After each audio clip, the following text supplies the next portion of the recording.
കൊൽക്കത്തയിൽ നിയമ വിദ്യാർത്ഥിനിയെ കൂട്ടബലാത്സംഗം ചെയ്ത കേസിൽ ലോ കോളേജിലെ സെക്യൂരിറ്റി ഗാർഡ് അറസ്റ്റിൽ. കേസിലെ 4ാമത്തെ അറസ്റ്റാണിത്. അതേസമയം ബംഗാളിൽ ക്രമസമാധാന നില തകർന്നെന്ന് കേന്ദ്ര നിയമമന്ത്രി അർജുൻ രാം മേഘ്വാൾ ആഞ്ഞടിച്ചു. തൃണമൂൽ കോൺഗ്രസിൻ്റേത് പ്രീണന രാഷ്ട്രീയമെന്നും കേന്ദ്രത്തിന്റെ വിമർശനമുണ്ട്. വിവരങ്ങളുമായി ആനന്ദ് മോഹൻ നമുക്കൊപ്പം ചേരുകയാണ് നാഷണൽ ഡെസ്കിൽ നിന്ന്. ആനന്ദ്, ആർജിക്കർ മെഡിക്കൽ കോളേജിലെ ആ സ്ത്രീ അല്ലെങ്കിൽ ആ യുവ ഡോക്ടറുടെ മരണം ബംഗാളിനെ എത്രത്തോളം പിടിച്ചുകുലുക്കി, കൊൽക്കത്തയെ പിടിച്ചുകുലുക്കി. ദീദിയുടെ സിംഹാസനം പോലും ആ വിറയിൽ അനുഭവപ്പെട്ടു. പിന്നീട് ആ പ്രതിക്ക് ജീവപര്യന്തം ശിക്ഷ ഉൾപ്പെടെ വിധിച്ചു. അത് വലിയ പ്രതിഷേധത്തിനും നിയമപോരാട്ടത്തിനും ഒടുവിലാണ് ഇപ്പോഴിതാ സമാനമായൊരു സംഭവം ഉണ്ടാകുന്നു. ഇവിടെ ജീവൻ നഷ്ടമായില്ല ആ സ്ത്രീക്ക് എന്നത് വലിയ ഒരു കാര്യമാണ്. പക്ഷേ അപ്പോഴും ക്രൂരമായിട്ടുള്ള കൂട്ടബലാത്സംഗത്തിനാണ് ആ നിയമ വിദ്യാർത്ഥിനി ഇരയായിട്ടുള്ളത്. സഹപാഠികൾ ഉൾപ്പെടെ ഇതിൽ അറസ്റ്റിലായിട്ടുണ്ട്. ഇപ്പോൾ ഒരു സെക്യൂരിറ്റിയും അറസ്റ്റിലായിരിക്കുന്നു.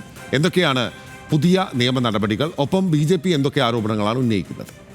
അതിൽ ബില്ല് ഏറ്റവും അവസാനം പറഞ്ഞതാണ് ഏറ്റവും പ്രസക്തമായ കാര്യം. ജീവൻ നഷ്ടമായില്ല എന്നത് മാത്രമല്ല, ആ അതിജീവിത ധീരമായ നിലപാടാണ് ഇപ്പോൾ എടുത്തിരിക്കുന്നത്. നിയമപരമായി തനിക്ക് നീതി ലഭിക്കണം. അതായത് ബുധനാഴ്ച അതിക്രൂരമായ ബലാത്സംഗത്തിനിരയായെങ്കിലും തൊട്ടടുത്ത ദിവസം തന്നെ ആ കുട്ടി, ഞാനൊരു നിയമ വിദ്യാർത്ഥിയാണ്, താൻ ഒരു അതിക്രൂരമായ പൈശാചികമായ ബലാത്സംഗത്തിനിരയായിരിക്കുന്നു, പക്ഷെ തനിക്ക് നിയമപരമായി നീതി വേണം എന്ന് പറഞ്ഞ് നിയമ സംവിധാനങ്ങളെ സമീപിക്കാൻ ആ കുട്ടി കാണിച്ച ധൈര്യം അത് ഏറ്റവും പ്രസക്തമാണ്. ബാക്കി രാഷ്ട്രീയപരമായിട്ടുള്ള പല പ്രശ്നങ്ങളും അവിടെ നടക്കുന്നുണ്ടെങ്കിലും ആ കുട്ടിയുടെ ആ ധീരത നമുക്ക് ഈ ഘട്ടത്തിൽ എടുത്തു പറഞ്ഞേ മതിയാവൂ. കാരണം താനൊരു ഇരയാണെന്നും താൻ നിയമ വിദ്യാർത്ഥിയായി തനിക്ക് ഈ അവസ്ഥ വന്നുവെങ്കിൽ രാജ്യത്തെ മറ്റ് സ്ത്രീകളുടെ അവസ്ഥ എന്തായിരിക്കും, അതുകൊണ്ട് കൃത്യമായി ഈ കാര്യത്തിൽ നീതി ലഭിക്കും വരെ പോരാട്ടം തുടരും എന്ന നിലയിലാണ് ആ കുട്ടിയുടെ നിലപാട്. ആ നിലപാടിനെ പിന്തുടർന്നുകൊണ്ടാണ് ഇപ്പോൾ തൃണമൂൽ കോൺഗ്രസിന്റെ തന്നെ ഏറ്റവും സുപ്രധാനവും ഉന്നതവുമായ ബന്ധങ്ങളുള്ള നേതാവ് അടക്കം 3 പേർ പോലീസിന്റെ കസ്റ്റഡിയിലിരിക്കെ 4ാമതൊരു പുതിയ അറസ്റ്റ് കൂടി ഇപ്പോൾ ഏറ്റവും ഒടുവിൽ പോലീസ് രേഖപ്പെടുത്തിയിട്ടുണ്ട്. അത്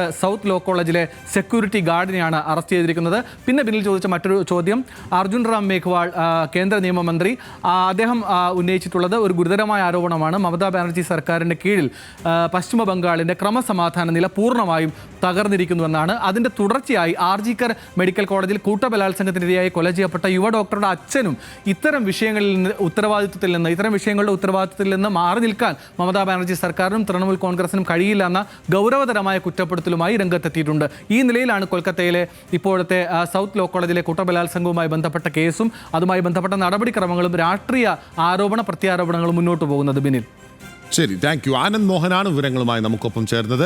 കൊൽക്കത്തയിൽ നിയമ വിദ്യാർത്ഥിനിയെ കൂട്ടബലാത്സംഗം ചെയ്ത കേസിൽ ലോ കോളേജിലെ സെക്യൂരിറ്റി ഗാർഡ് അറസ്റ്റിലായിരിക്കുന്നു. അതേസമയം വിഷയവുമായി ബന്ധപ്പെട്ടുകൊണ്ട് രാഷ്ട്രീയ ആരോപണങ്ങൾ മമതാ ബാനർജി നയിക്കുന്ന തൃണമൂൽ കോൺഗ്രസ് സർക്കാരിനെതിരെ ഉയരുകയാണ് കൊൽക്കത്തയിൽ.